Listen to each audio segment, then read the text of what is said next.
Hi, folks, and welcome to another episode of the Leadership Tales podcast. Delighted today to be joined by somebody who's very inspiring to me, Josh Seiden. The reason he's inspiring is because he's got this book around outcomes, and for me in the design thinking world that I've been working in, and I've been trying to eat up my own dog food in terms of doing design thinking. There is these concepts that he's simplified in a very small book, which is also helpful for me, around outcomes and how important it is to focus on the outcomes. So you'll hear a lot about that today, but you'll also hear the thinking around design, the thinking about how you get to design, but also fascinating story of his career and how he got there, because one of the key principles for me in design thinking is leaving your ego and expertise at the door, and how he got into design and what he did as an formative career, which was as a writer at college, and how he's now moved back into the writing and the teaching side is fascinating as a journey. So iterative journey for him is reflective of the work he does. So enjoy Josh Seiden.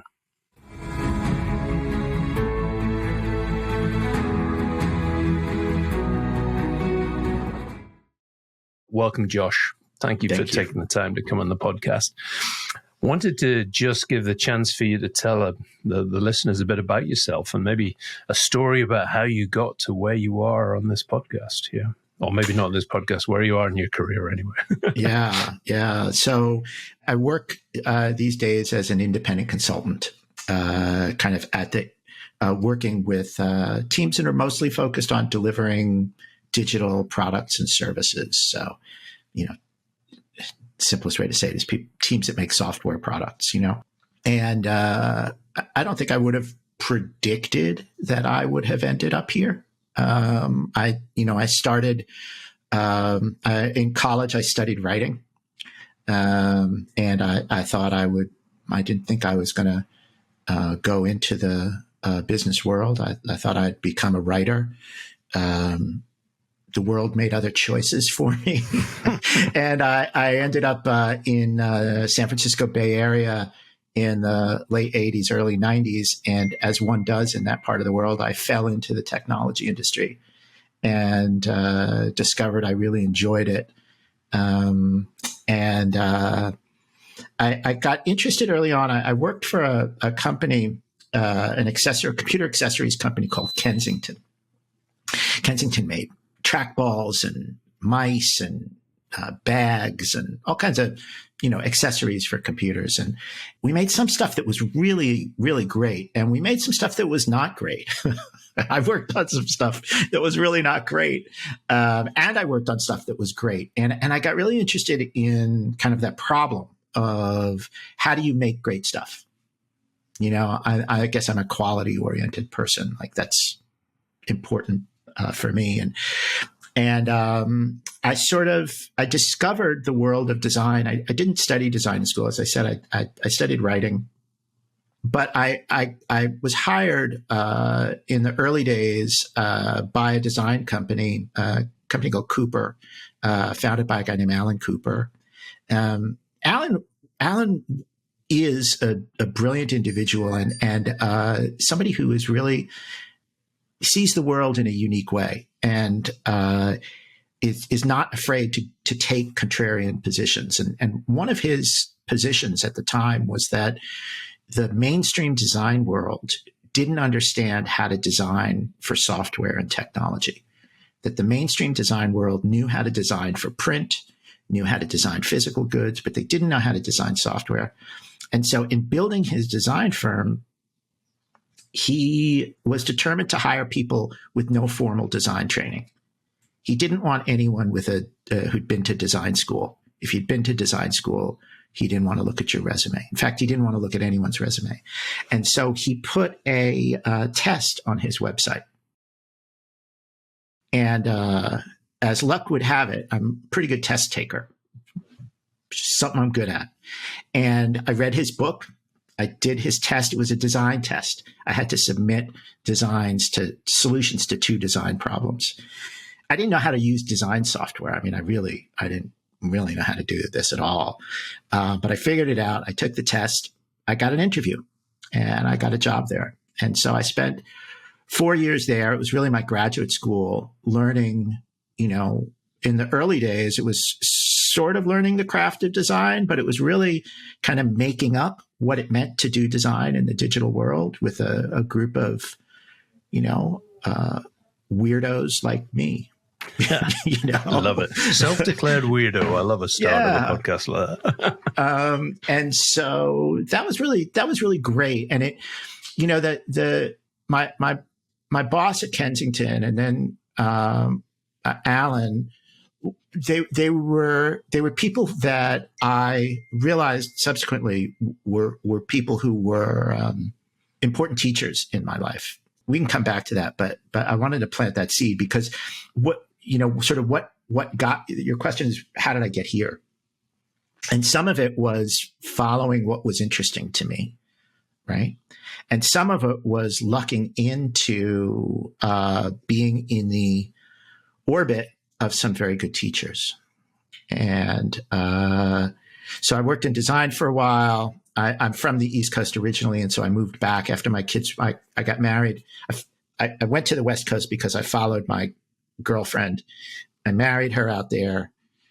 We had 2 kids out there. Our families are both from New York City. We moved back to New York when our kids were little. And then I had the opportunity to work as a designer in New York, worked as a design leader on Wall Street, started my own design firm with a couple of partners. And as I worked in-house, I've worked independently, I've worked in a small studio. And sometime around 2016, I decided that I liked the independent consultant's life best. And that I would say that maybe that's kind of maybe one stream. And then the other stream is I got fortunate in the early part of the 2010s. I met a guy named Jeff Gothelf, and Jeff and I became collaborators and business partners. Jeff had a contract to write a book called Lean UX. And Jeff was struggling to bring it across the finish line. And I was a reader on the book. And then we started a business together while he was writing the book. And we started teaching the material in his book together. And we got a client hired us to train their global product development organization. We literally went around the world teaching the material together. And by the end of that world tour, we had this kind of deep mind meld. And we spent months and months and months explaining, really trying out the material in the book, figuring out the best way to express these ideas. And so he asked me to come on to the project as his co-author. And so I studied writing in college. I walked away from writing for a bazillion years. And then, 2012, 2013, maybe it was, we published Lean UX together. And so, boom, suddenly I find myself an author. It is fascinating for me because having read your book on the outcomes side, there's a real skill to be able to translate technical into written, making it simple. And particularly with the topics you're talking about, Lean UX, and then, when you look at your other book, Sense and Response, to make that simple and easy to understand. So in theory, the writing skills did come into play there, plus your love of getting together with Jeff and working. I'm interested in that combination because you always talk so fondly about him. So what was it about the chemistry and the writing that was so good? We're a good collaborative pair because we have complementary skills. Jeff is very action oriented, right? He's a real do it person, his favorite phrase, his motto for life is ship it. That's ship it. I'm just going to, okay. Yeah, just with a P. He's really about putting stuff out in the world. And I'm much more slow moving, deliberative, person, right? I'm really somebody who's going to work it. And so there's a really healthy tension there between those two forces, right? You can just, put stuff in the world without a gate and, some of it will be whatever, and you can also never put anything in the world. And then where are you? So I think like having those two kind of attitudes is really useful. And then we have a lot of respect for each other. We argue in a really productive way. And I think we're sort of very aligned philosophically. And I think we both really believe in the power of iteration. You try it and you try it and you try it and you try it and you keep trying it. And it gets better. And generally speaking, it gets better and better and better. It's not always a straight line, but no. And I want to bring it back to the world tour. Seems like there was a T-shirt made, different cities on the back. I can just envisage it now. But there was something about the practice leadership, because there's something coming in here about you went out, you taught, and there's nothing better than teaching others. Yeah. To hone a message, to get down there. And so the power of iteration was not only in how you were teaching it, but it's about living and breathing it as well. So yeah, and the feedback you get when you're doing that in front of a live audience. We had we probably taught so that we had a 2-day class that covered the material that became the book. And it was two full days. So it was a lot of time we spent with folks. And we had a feedback form that we asked everybody to fill out before they left the room on the second day, right? If you had to fill out the feedback form in order to get the class materials or something. I don't know what it was. And the feedback form is, we asked for an overall rating just so that we could have a benchmark. But then we asked them one thing that we should keep doing, one thing that we should change, right?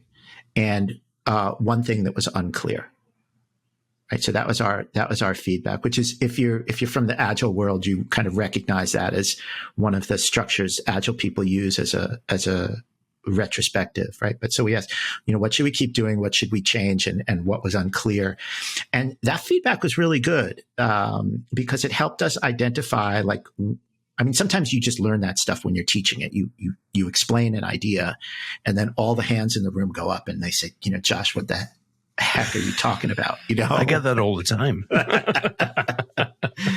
But the other thing that was really interesting was to hear Jeff explain something. And then, we would take turns at the front of the room. He would teach one part of the material one day, and then I would teach it the next day. And we would sort of riff off each other. And together we would sort of learn how to say something and kind of take the best bits from each of our points of view. And when I joined the project, then we had then spent, months and months on the road together. Jeff we both joke, he had 300% of the book written. I know that. Too much. And so we were in Boston, and both of us lived at the time in the New York area. He's subsequently moved, but and we took the train down from Boston to New York. And on that train ride, we just went through all of the material and we created the outline for the book. We're like, okay, here's how the book is going to work. And because we'd had all that material loaded in our heads, we were able to do it on that one Acela from New York to Boston. It's a source of many an inspiration, Acela, isn't it? It's that 4-hour journey just seems to be about the right time to finalize stuff. Yeah, 4 hours locked in a tin can. With average service, but it's okay. Yeah, it was great. It was a very powerful moment, I want to go back to the hiring piece, because this is fascinating, and it's almost like you've lived your life with design principles embedded already. That I don't need design experience or somebody's been trained to be a designer, and therefore it goes back to almost leave your ego and expertise at the door, come in and do something, fresh and new. So what are the principles that you hold? Because you talk about them in the outcomes, number of the principles, but what are the principles you hold in your work that if you were to say in a minute, what are the 3 things that you hold? What are they? I would say the most important thing for me is to be humble. Mm-hmm. And I don't mean that in a self-negating kind of humility. I mean, like a legitimate humility, like be, I heard somebody recently describe it as right-sized. Know what you know, acknowledge what you know and credit what you know, but also know and acknowledge what you don't know, and be really honest about that.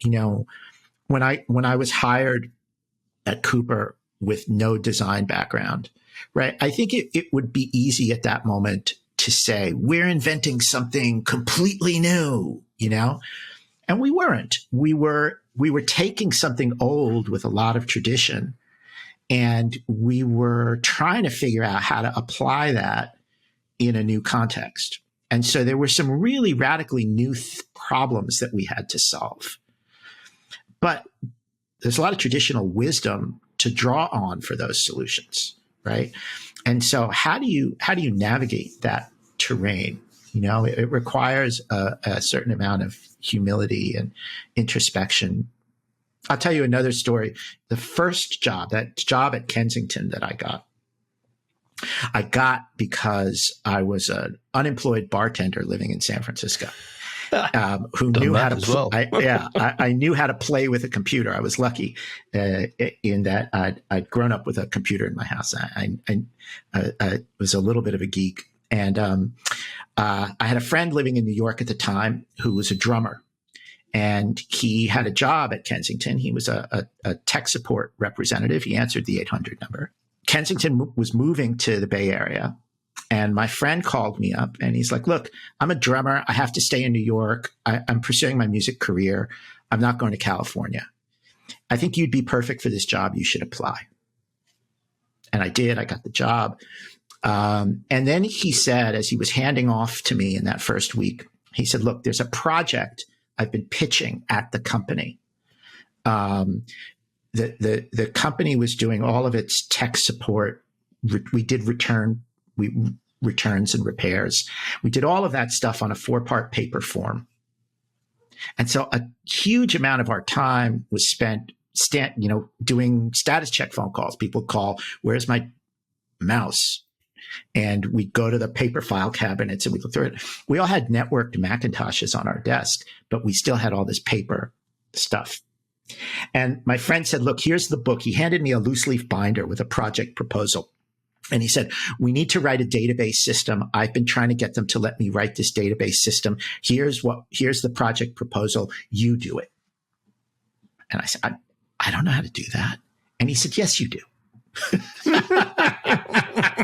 You do. He said the key is when they ask you if you know how to do it, just say, yes, I do. Yes, of course.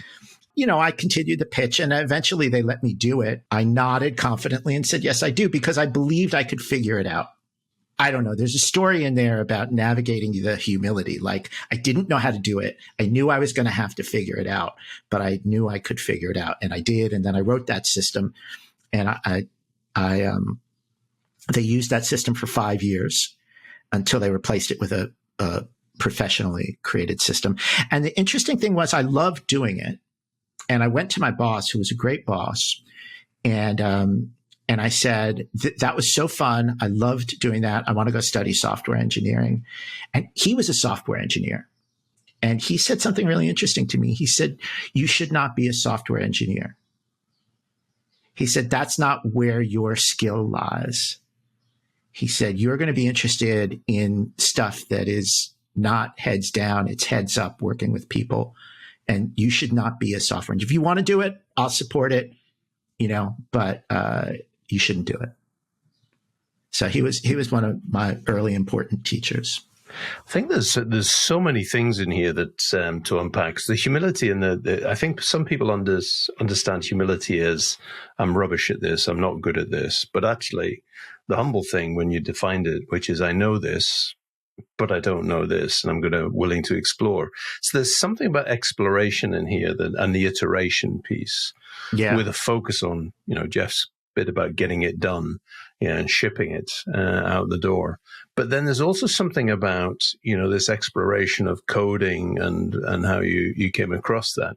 And I want to come back to the outcomes piece, because the book that you've got, maybe tell the listeners a bit about the book, because it had a profound impact reading it for me, because it's simple, but in some ways very, very difficult to execute. So tell us a bit about the book. Yeah. Sure. Yeah. So the book is called Outcomes Over Output, and it's a short book. Jeff and I, a few years ago, started a publishing company to print what we called short practical business books, right? So we discovered that most people in business have a stack of books they wish they could read sitting on their corner of their desk, right? I've got my stack right here. And, but then the weird thing about books, right, is that you read a book and you're like, that should have been an article. Yeah. And so we created a publishing company to do books that, nobody says that should have been an article. They say that's exactly what that was. It was a one train ride from New York to Boston read, or, anyway, so Outcomes in 2011, 2011, I discovered the work of Eric Ries. Eric wrote an important book, I think, called The Lean Startup. And it's a great book. And Eric says sort of the key question in technology is not, can you build it? Because engineers can build amazing things. The question is, should you build it? Does anybody want it? And sort of hidden in that question is, is the software valuable? Does it create the outcome that we think we're going to generate, right? You shouldn't build software that just runs, right? We need to build software that creates value and creates an outcome. And sort of as I lived in that world, thinking about outcomes, we use the idea of outcomes in Lean UX in the first book. And we've used it. The book is in its third edition now. We've used it subsequently, and we've continued to teach it.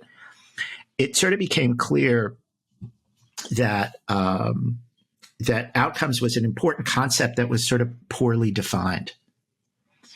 It was sort of fuzzy. What did it mean, outcome? People talk about outcomes, but they just mean it as a synonym for results. And so in sort of developing the idea,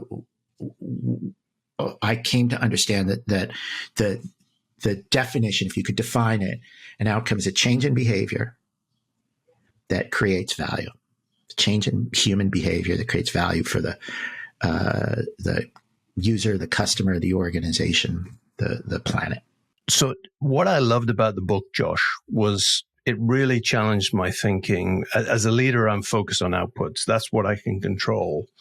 And the outcomes, it's more nebulous. It's almost linking that to the how might we's. So it's great for the mind that goes like that. But in terms of the writing them, it's very tricky to do. Tell us a bit about the process to get that, because that is one of the things in the book you say. It's difficult, isn't it? Yeah, it is difficult. It's difficult because we're shifting from, kind of concrete instructions, like I'm going to write a report or I'm going to make a product. We're shifting from that concrete framing to a much more abstract way of thinking about things.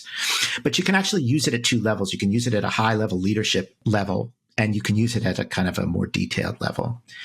At a high level leadership kind of level question, you can just ask, well, okay. In fact, I had a CEO of a bank I was talking to recently. He said, look, I don't get into the details. When people come to me and they want to spend money, I say, okay, fine. What outcome is this initiative going to create? What will people be doing differently if we spend that money? And so it can be you can use it as a thinking experiment, right? At a very high level. He said, look, I'm the CEO. I don't get into the details. Yeah, I love that framing, because it's going back to leading with questions. Yeah. Leading into there.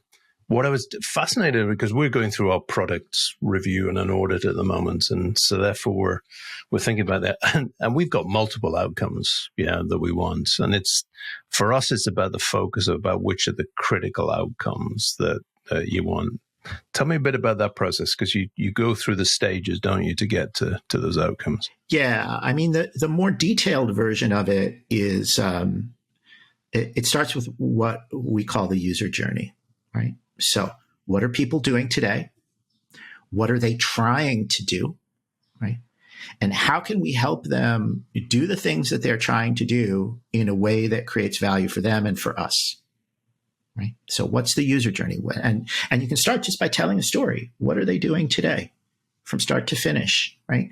And then you may understand as you tell that story, there may be some things that are very obviously valuable, right? Well, the user comes to our website, they sign up for our email newsletter. Great. We know that's valuable, right? There may be other things that they're doing on their journey that are not obviously valuable, and we have to try to understand it, right? And so that's the hard work of product discovery and the hard work that product teams need to do. And then there's that second, once we've kind of understood that journey, we can ask the question, well, how do we get them to do this thing more, right? You see on the web, everywhere you go, the first thing you see when you hit a website for the first time is sign up for our newsletter. I was like, okay, I understand what you're trying to do, but that's not really valuable for me. In the first 10 seconds, I'm not going to sign up for your newsletter, right? And so we've got kind of two questions to deal with, like what's valuable for us? There's more than two questions. What's valuable for us? What's valuable for them? What's the intersection of those value points? And then how do we get people to do that, right? And so, yeah, what's valuable for you? Signing up. What's valuable for me? Not signing up. So not so much. Yeah. And I suppose that goes back to one of the questions I had going through the book as well, which is obviously design thinking, the supposedly Steve Jobs quote, which is, focus groups, what people don't know is what we're trying to get to in design there, to something that's an unaware need in there. And therefore the observation and the research is probably going to drive some of these outcomes. I assume in my head that the research is going to feed that. Yeah.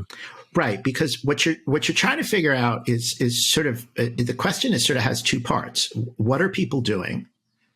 Right. Which we can figure out with observation and analytics. But there's this harder question, which is why are they doing it? Right. And so for that, you actually have to make contact with humans and try to understand them by talking to them and connecting with them in some kind of human way, right? So what are they doing and why are they doing it? Those questions are really the kind of key to identifying the important outcomes, right?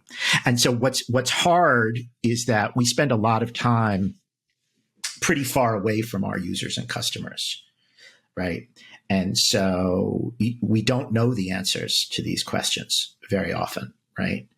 And so the Steve Blank, who is, I think the other like foundational thinker in the lean startup movement, Steve Blank always talks about this idea of getting out of the building, right? The answers aren't here with us in the conference room. The answers are out there with our customers and our users. So we have to get out of the building and figure out what they know and what they're trying to do.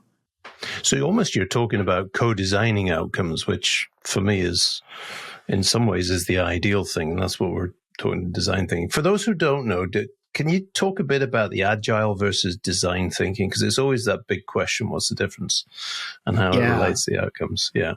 So the first book, I mentioned this, the publishing business that Jeff and I started. The first book that we published was Jeff's book called Lean versus Agile versus Design Thinking.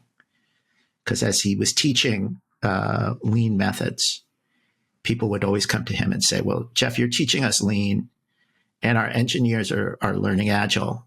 And those people over there, they're teaching us design thinking. Like, which one should we do? Right. And his answer is they're the same.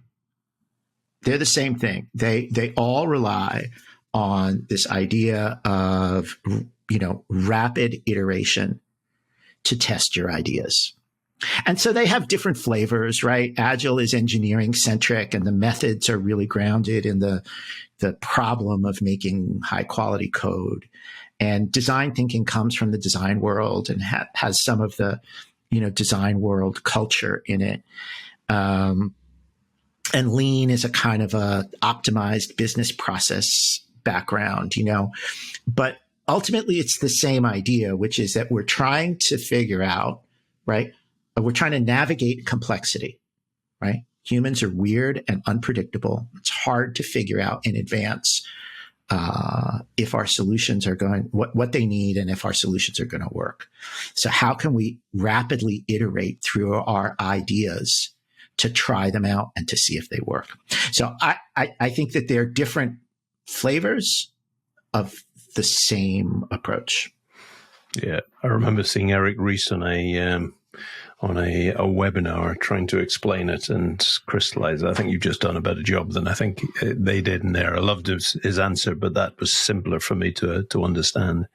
So I want to come to some of this, because what we're talking about is complexity, but in your thinking, your work, there's this piece about sometimes outputs is enough. If you've got certain things that you need to do, and it's the same with design thinking. We don't need to deploy design thinking into everything. Certain things are just given and we just need to get on with them. Do you want to explain a bit more about that? Because that's where some people get confused about what they should be and how they should be deploying a lot of these skills. Yeah, I think, it's just sort of that, it goes back to that idea of humility and leadership is when we know the answer, we should just do the thing, right? If we know, like there's some problems, we know how to get people to log on to a website. Okay, we don't love it, but it works. You have a username, you have a password, you forget your password, you click a link, you get a recovery. We know how to do that, right? Why spend a lot of time discovering the best way to log on to a website, right? Sometimes we don't know the answer though. And it's the interesting kind of differentiating value add stuff where we don't know the answer. And so when we don't know the answer, we have to go discover the answer. And so outcomes are a good way to help us frame those problems, right? Because instead of framing the problem in terms of, well, we're going to make this thing, well, we can specify the thing in great detail, but we could be wrong. Right? Might not work. We might specify this thing, spend a year building it, put it in the world and discover, oops, right? If you've worked in tech for any period of time, you've had that experience, right? And so instead of specifying the thing, can we specify the value that we're trying to create, right? And outcomes let us specify, it's almost like test-driven design, right? This is the condition we're trying to create. We're trying to get people to do X, and we'll know we've won when people are doing this thing. And so, but we don't know the answer yet. So we have to try a bunch of different solutions, right? And so navigating that complexity, navigating that uncertainty, outcomes are really good when we don't know the answer and we're not confident that we can predict the answer. So that moves me on to thinking one of the other things in here is leading and lagging indicators of whether you're achieving something, because that's another piece that I've been practicing it for a while, but when I see somebody in an expert environment do this, or a coach who knows why we're doing it and how to do it, reminds me of your daughter's spaghetti moment, but we'll come back to that in a second. So, but talk to us about leading and lagging indicators and how this impacts on what we're just talking. Well, when we're thinking about outcomes, right, there's some big outcomes that are valuable to us, but they may take a while to develop, right? So, for example, let's say we want to get people to buy more cars from us. Okay. Most people buy a car. Okay. People who buy a lot of cars might buy one every 3 years, but most people buy cars a lot less often than that, right? So how do I measure, right, if my new television ad is driving car sales? It's hard to do that, hard to make that leap. Okay. What I want are faster indicators, right? I could have a very successful ad that I don't see the results in sales for months and months and months and months. Right? What would be a leading indicator of that? Well, if we look at the user journey, what's the story of people buying a car? Well, maybe the first thing is they look up the trade-in value for their existing car. So what if my ad is encouraging people to look up the trade-in value? Right? Right. Well, okay, that's faster, right? That's a leading indicator, right? I can get results from that much more quickly than I can get results from just tracking car sales. So that's the basic idea of leading indicators is I'm trying to navigate uncertainty.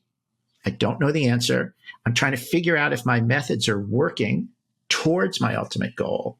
And I have a hypothesis that if people do this leading thing, ultimately it will lead to this thing that is valuable, but slow to measure. Right. And so I break down that story, I tell that story, and I look at the early steps in the story for my leading indicators. And I loved your example also with the mattresses. When people lie down the mattress, it's a leading indicator that they're potentially going to buy. If they lie down with their partner on the mattress and bring the partner along, I'd love that, just so there's a build in terms of knowing. So Right. And that's hard. And listen, it's hard to know those things that just because I've rattled this off, right? Telling that story about who your customers are and knowing which one of these steps in the journey is the reliable predictor of value. If you're spinning enough plates on those, then in theory you're getting towards. So I'm hearing it's more than one. It's multiple leading indicators to give you a better read about whether people are tracking against that. Yeah, love it. So, spaghetti story. I've got to get this in because I love this story. And just so the context is on one of your pieces that you were writing, you were talking about your daughter and the spaghetti. Tell us the story, because I think it reiterates the why, which is so important to what we're talking about here. So my daughter moved out recently, and she and I enjoy cooking together. She's not an expert cook. She's learning to cook. She's doing a great job. And one of the things we cook together from time to time is spaghetti carbonara. And so she called me with a question, and I was describing the process to her. And I realized that the thing about spaghetti carbonara, right, is you take the hot spaghetti out of the pot and you turn it in a mixture of egg and cheese, and the hot spaghetti cooks the eggs. And so she asked me a question when she was cooking. She said, okay, first I'm going to cook the spaghetti, and then when it's done, I'm going to go make the egg mixture. And you were like, no. And I sort of had this moment of panic. I was like, no, the egg mixture has to be ready first.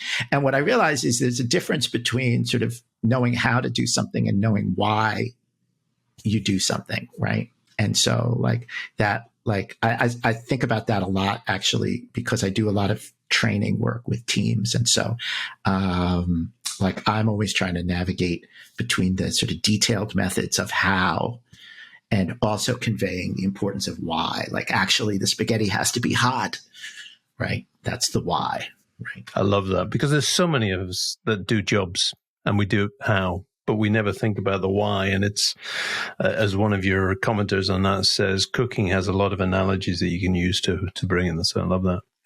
Josh, I come to the end of our conversation, and again, fascinating for me. It's prompting. It's almost like a self-coaching session for me, this. So appreciate you going through this. But I want to come to the three questions I always ask at the end here. And the first one is looking at small, memorable moments that have shaped your career as a leader that maybe we talked about, but things that have made a big difference is the first question.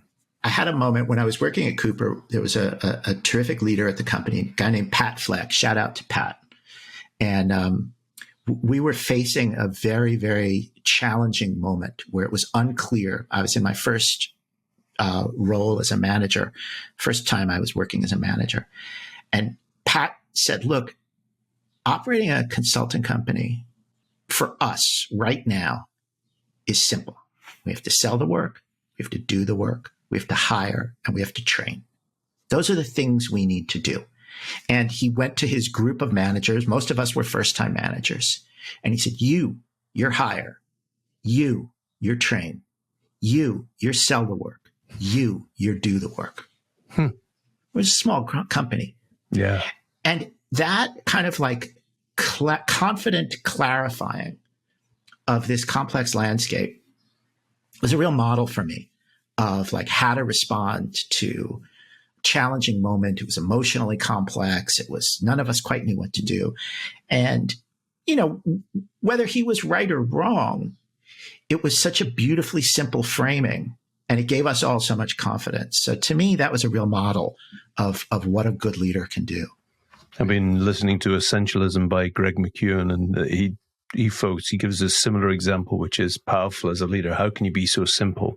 And as you say, even if you're wrong, it's the simple message that people can follow and work with. I love that.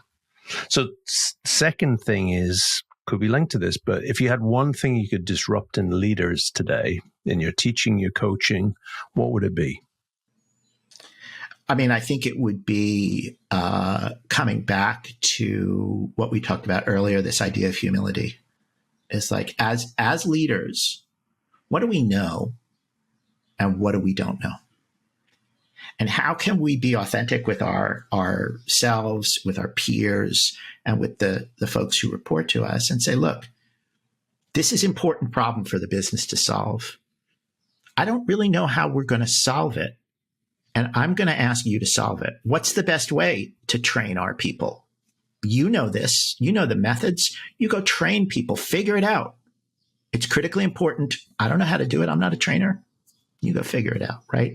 So to be able to take that position of sort of confident humility is hard. We often express our confidence by having snap answers. Yeah, I know, and I have knowledge. Confident humility. There's a book in there, I think, coming out. Yeah, I think that's a good one. Yeah, I love it. I like it. So coming back to the one thing, what's the one leadership habit that's non-negotiable for you? I think it's, trust. I think it's trust, and I think that humility feeds into trust. If I'm able to say, like, look, I know this. Trust me, I know this. And, oh, by the way, I don't know that. Trust me, I don't know that. Right. Like I think, making and keeping your commitments and to the people who work for you is critically important. And I think, behaving with integrity, creating trust, and doing what you say you're going to do. To me, that's non-negotiable. Simple. Essentialism again, in terms of simplicity. So, Josh, it's been a delight to talk to you. Thank you for coming on. If people want to find out more about you, find out more about your books, your daughter's spaghetti carbonara, where would they go? Yeah. You can go to my website. It's joshseiden.com. And you'll find me there. Amazing. Thank you, Josh. And I hope to see you soon. Maybe over spaghetti carbonara at some point. But thank you for coming on today. Yeah. All right, Colin. Thank you so much.